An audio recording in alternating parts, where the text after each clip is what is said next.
Martinville, Peoria, Dunlap, Wyoming, or visit them online at betterbanks.com. The postgame show is next. You're listening to Bradley Braves basketball on 1470 WMBD. Bradley basketball brought to you by Grimm Heating & Morton, cheering on the Bradley Braves. Grimm Heating & Morton, 263-1389. Welcome to Avantis. Hey, moms and dads, Coach Les here. Check 1 2 1 2. Mike, can you hear me? Bradley's pregame activities by being the honorary Yeah, I got it. Avantis Awesome. Team Wine League. Your child will beat the team. That wireless was really annoying. Yeah, I know. I didn't know whether to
Jamie up 7 with a minute and something left. Can you tell us what happened? Well, we got to close. I thought, till then, up until that point, we did a lot of good things, and we've got to get over the hump and close.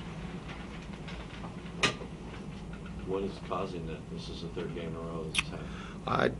I just think a little tentativeness down the stretch, and we have to have the confidence in ourselves to finish off the game, make plays, be strong with the ball, make good decisions down the stretch.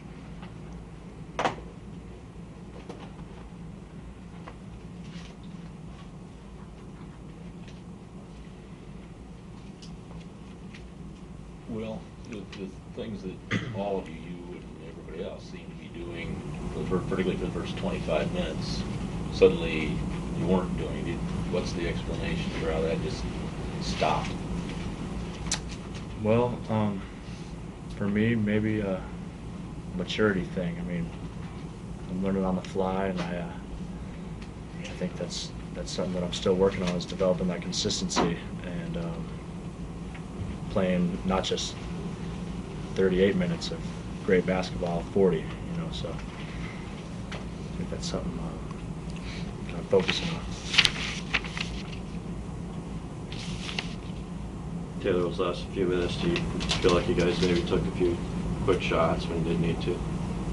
We might have rushed a couple shots, didn't use the clock to our advantage, and that turned around into their favor, into a quick 2 points or 3 points in their favor. So that's just something that we know that we shouldn't do, but we just got away from what we was taught and just did the wrong things. You're just thinking you want to put the game away at that point? They might be going through some players' heads, or just seeing the opportunity, just wanting to take it quick, but just not really focusing on what the whole, it's a minute left. We just have to bring it out, just use the clock to our advantage. Coach, did you feel like with practice and the break that this team came prepared, ready to close out a game tonight? Well, I don't think there's any. They did a lot of good things, and I'm seeing a lot of improvement. They don't feel good about themselves right now because we didn't get what we came for, and that's to win. But they're heading in the right direction. There's no question about that. We just got to get over the hump and finish games with some confidence and some toughness, and guys stepping up and making plays.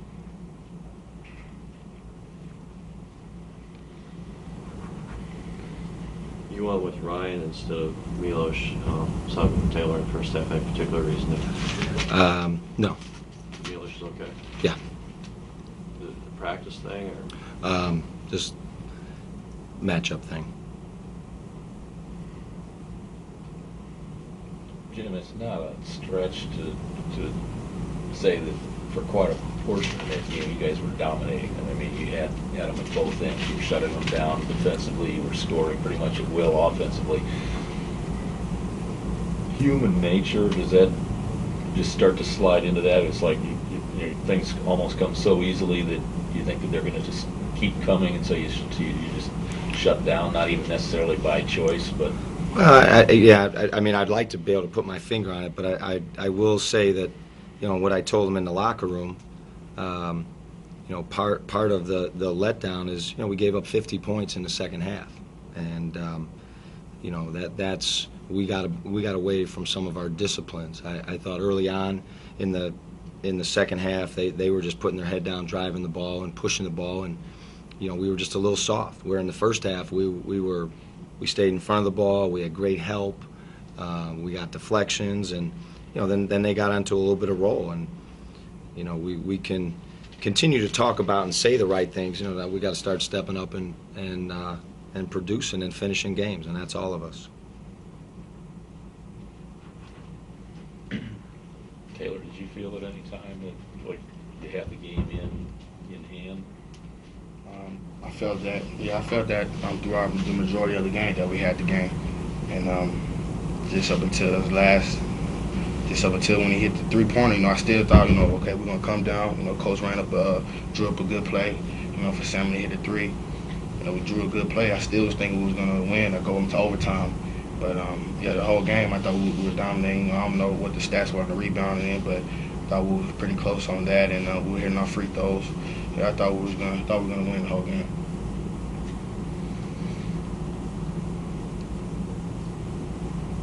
Anything else with players? You guys have a pretty quick turnaround now. Obviously, is it going to be difficult getting back up right away? No, I don't think it's gonna be difficult. I think that's what we want, especially after this loss. We just want to get that out of our heads as soon as possible, and then get another road win.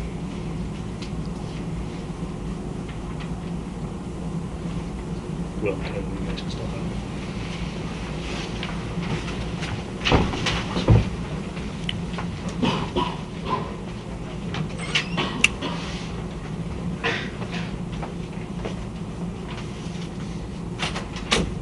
Any other questions for Coach Lutz?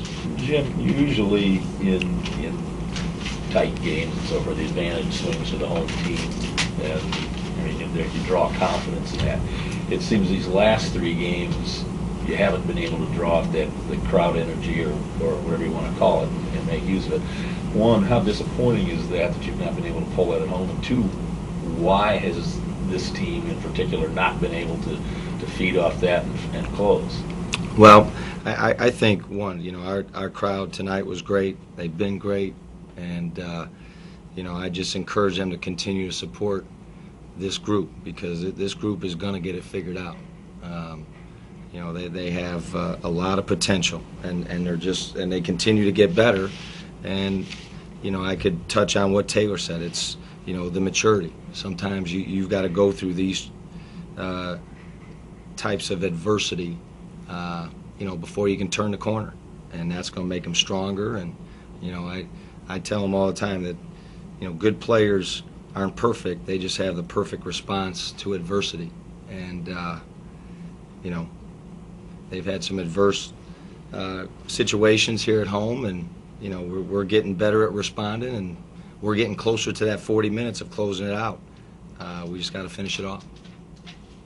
But I'm discouraged by the end result, but not discouraged by the effort and the willingness of these guys to get better and work hard and stay together. And you know, I see a lot of good things on the horizon for them. Your thoughts on a quick turnaround? Playing something? I think it's great. You know, again, it's you know, part of developing that maturity of, hey, we had a setback.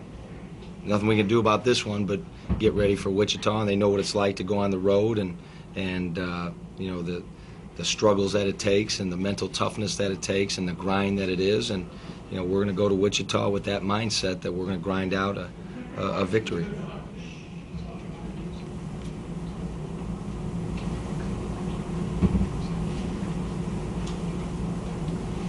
Thank you.